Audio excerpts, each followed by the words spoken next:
Hey, this is James Villa from On Tour Monthly. I am here with a couple of guys from Nothing More.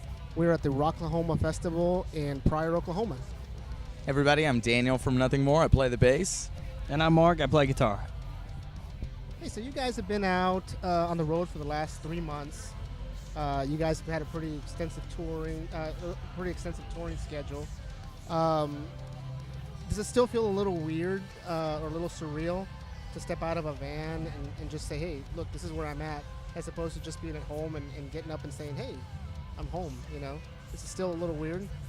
Yeah, I think totally. You know, like we've done a lot of touring over the years, but never touring that doesn't end, you know, and it's so amazing to, you know, go from a Lacuna Coil tour and then just literally deadhead across the country to jump on with Chevelle, to like leave that to do festivals and then deadhead again across the country to be with 12 Foot Ninja. And it's just such a cool blend of like from venue to festival and the different bands and the different audiences. It's really wild. I think it's everything we've ever wanted. So. And you guys have played. I know you guys have been out. You guys have been a band for a while, and you guys are, you played at small venues. You played some pretty big venues as well.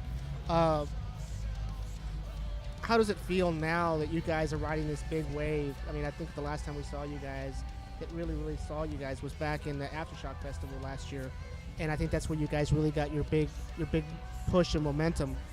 How does it feel to walk out now that you're touring with these bigger bands, and how does it feel to get that crowd excited? Because sometimes the crowd is there to see you guys, ironically, early.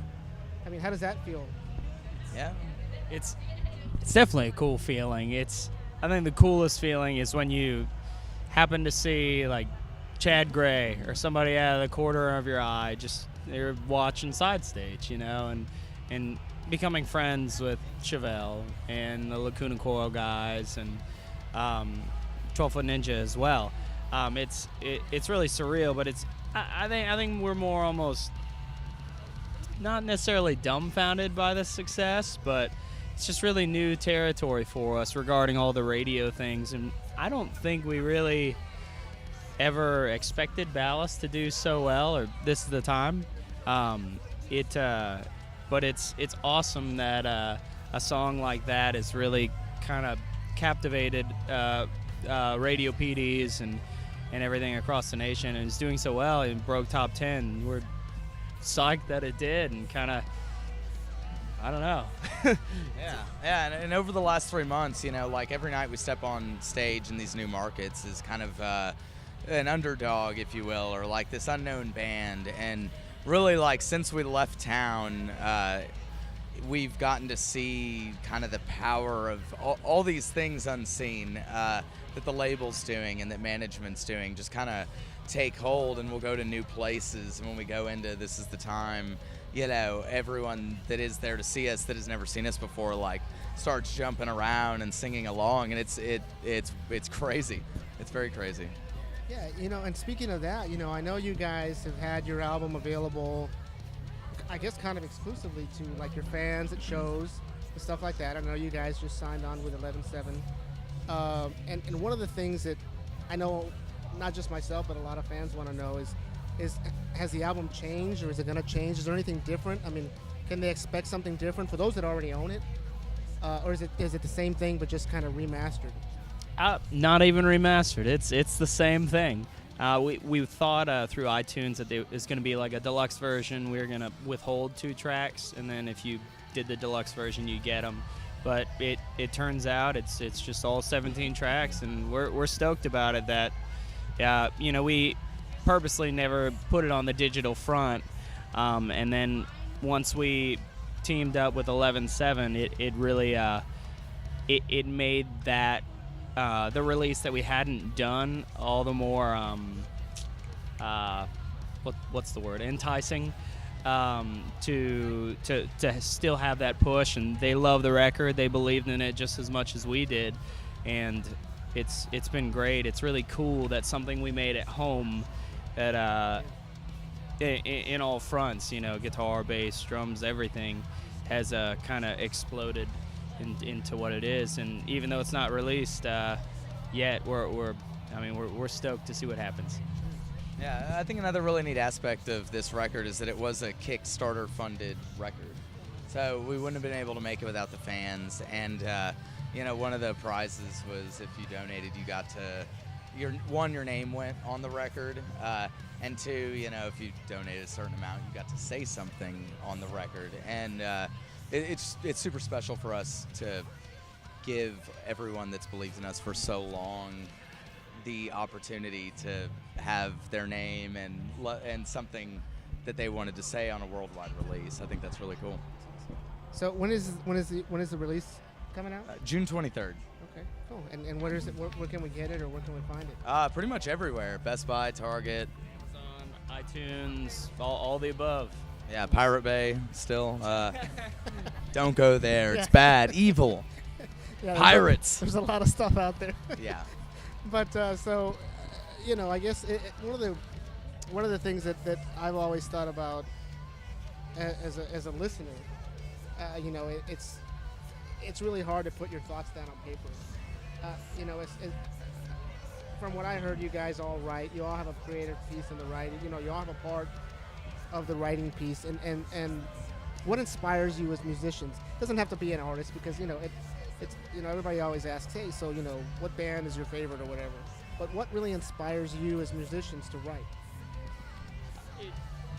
I'd say it's different, musically or lyrically. They're definitely different things. It's any guitar riff or whatever is typically just brought out of screwing around or warming up or something, and then Dan's like, hey, that's cool, do that again or something, and it's so that spawns, and then it's like we'll each go work on it individually, but we've all lyrically really tried to take personal events, firsthand accounts of things we've been through or things that strike a chord with us, whether it's good or bad, and kind of share that story.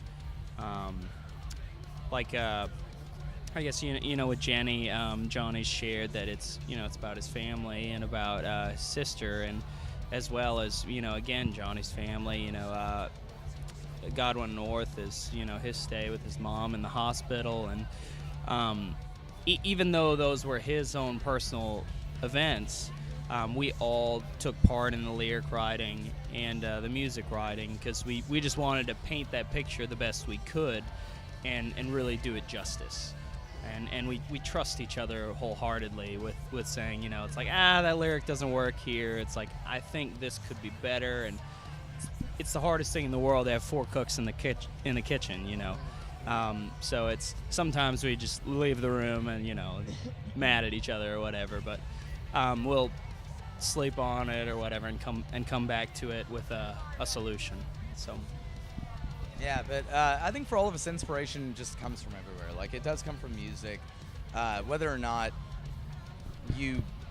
I don't know, music is feeling, and it's giving words power, and whether or not you even have the words right, to the song, it strikes a chord with you, and it's like this element of truth that you take from something beautiful. And I don't know, I think we're all in that vein, like we all have a lot of philosophical ideas that we always ponder, and the moment for being inspired to actually write about them a lot of times comes first from the music. Like, we'll usually jam first and then see what the music wants to say, what and emotion it evokes, and try to do that right, so it doesn't, the lyrics don't match with the mood here. And when you really get that formula correct, it's gives you chills, makes the hair stand up on the back of your neck, and that's what we strive to do. Yeah, that's good. And I guess touching on that, just kind of to piggyback on that, everybody has, as a fan, everybody has their own interpretation of a lyric. Like, I could make up an entire different story about a certain lyric. So, as songwriters, what would you say is probably one of your favorite, each one of you, which one is probably one of your favorite lyrics that you've written, or that not even you have written it personally, but something that meant a lot to you just in a song? This lyric is actually from the previous record, but it's a really cool thing when a fan goes and gets a tattoo of a lyric and they have it, and it's from the song Bullets and Blue Eyes, and it's dang it, of course I can't remember it when yeah, oh, if nice. No, if it's the bridge, like, what would you say? Would you die to yourself just to love someone else? And that's always been a big sort of Christian mantra type thing. But when you really think about it, like, what does it mean to die to yourself and to really, I guess, give up yourself wholeheartedly as far as what addictions or any feelings you have, and just put yourself out of the way. And that's been a cool one because a lot of fans have related to that one, and it's been really neat. So immediately the first thought in my head, that one's a big one for me. That's awesome. Yeah, and I'll say mine's kind of along that same vein. There's this band, South FM from Dallas, and lead singer's this good friend of ours, Paco Estrada. He actually co-wrote on this record coming out, and the few notes leading to. And at the end of the song, Vesca Pisces, it's at the tail end of the second verse, and the whole song's about, like, what were Christ's thoughts, as he was being falsely accused and persecuted, and like, what were his emotions as a man. And it like tails with, like, Father, will you let me know when all of this pain will be over? Is it over? And it's, I don't know, you really, wherever you are religiously, like, that whole song and that moment, like, just epitomizes like, how amazing sacrifice is, and just like Mark's saying, like, putting your identity aside, putting your ego aside, putting money aside, putting everything aside for somebody else, like, really is kind of I think at the end of the day, the truest form of love. And every time, I like to listen to that song when I run because it's just super powerful, and every time that comes on, it's like bone chilling. Yeah, that's awesome. That's great. So I guess this is my last question. I really like. There's a lot of songs that I like on the new record. Of course, I mean, it's a great record, but I've heard you guys play Matthew Effect acoustically, and you played it a couple times. Is there any opportunity, or is there any time that you would think that song may be incorporated into the live show, whether it's acoustic or unplugged, or? Yeah, I think definitely. With a headlining set, it's like 9 times out of 10, it's actually in there. So, it's a song we all love, and we definitely like playing it live. Like, there's a lot of power to it, I think. Yeah. A lot of energy. Ton of energy. Yeah. It's a beautiful song. Yeah, I like it a lot. Well, guys, I guess that's really all I have for you. So what's your favorite lyric off the record? What does it mean to you? There's a couple. There's a couple actually, in I really like in Matthew Effect. I think I know I've told people before, is I really like when it says, "I'm the hand that feeds and you're the dog that bites." I think it's the old Frank Sinatra. Yeah, I think it's very powerful, very reverse on the actual word. But one of my favorites is the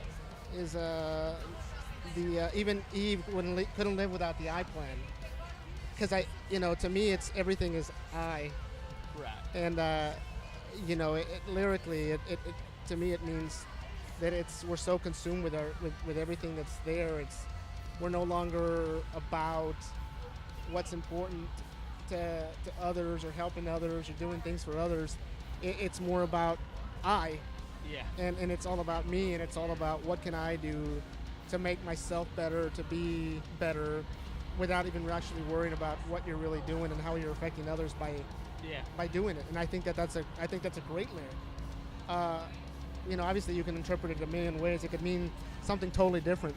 Right. But to me, it's just the fact that it's about MTV and all that whole slew of television and everything that's changed with the evolution of computers and the evolution of everything that's out there.